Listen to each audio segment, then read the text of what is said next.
বগুড়া ও গাইবান্ধার জনসভায় দাঁড়িপাল্লায় ভোট চাইলেন জামায়াত আমির। এ সময় তিনি বেশ কিছু প্রতিশ্রুতি দেন।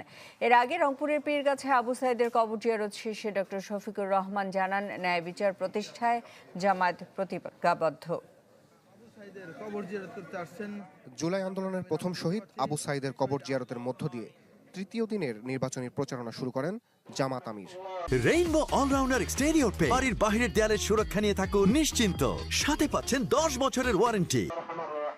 আবু সাইদের ঋণ পরিশোধ করার কোন শক্তি রাখে না, কিন্তু এরপরে আমাদেরকে চেষ্টা করতে হবে সেই ঋণ পরিশোধ করার।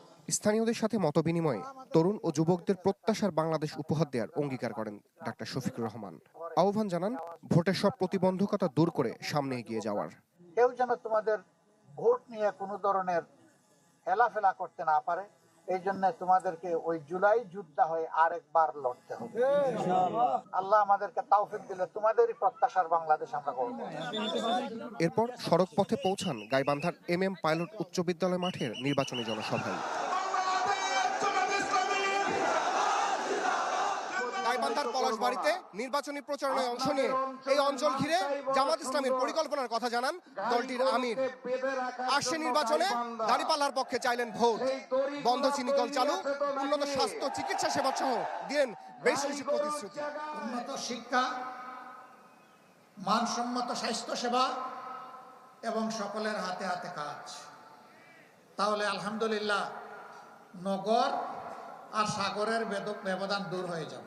আমরা ইনশাআল্লাহ প্রত্যেকটা যুবক যুবতীর হাতকে আমরা বাংলাদেশের দেশ গড়ার কারিগরের হাতে পরিণত করব। আমরা চাঁদাবাজদেরকে নির্মূল করব ইনশাআল্লাহ। ভয় পেও না চাঁদাবাজ, তোমরাও এই সমাজের মানুষ। আমরা ইনশাআল্লাহ তোমাদের হাতেও সম্মানের কাজ তুলে দেব। বক্তব্য শেষে জেলার 5টি আসনে জামাত মনোনীত প্রার্থীদের পরিচয় করিয়ে দেন ডক্টর শফিকুর। হাতে তুলে দেন দলীয় প্রতীক দাঁড়িপাল্লা। এরপর সড়কপথে বগুড়ার আলতাফুন্নেসা খেলার মাঠে পৌঁছান জামাত আমির। দেশ সেবার সুযোগ পেলে শহরটিকে সিটি কর্পোরেশন করার ঘোষণা দেন তিনি। জানান মিথ্যা প্রতিশ্রুতি আর বেকারদের মিছিল দেখতে চায় না জামাত। আহ্বান জানান গণভোটে হ্যাঁকে জয়যুক্ত করার। আপনারা সেদিন সবাই হা ভোট দিবেন তো ইনশাআল্লাহ। সবাইকে হা ভোটে উদ্বুদ্ধ করতে হবে। আমরা আশা করি হা ভোট বিজয়ী হলে বাংলাদেশে আর ফেসিবাদ ফেরত আসবে না ইনশাআল্লাহ।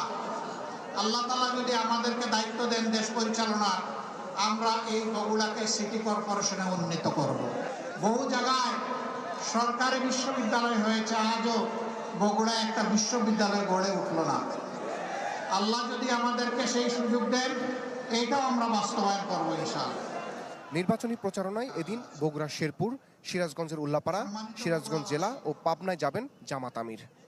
বগুড়ার মানুষ আমরা জানি শান্তিপ্রিয়, দেশপ্রেমিক এবং দিনপ্রিয়, ধর্মপ্রিয়। রমিস হুসাইন, চ্যানেল 24, বগুড়া।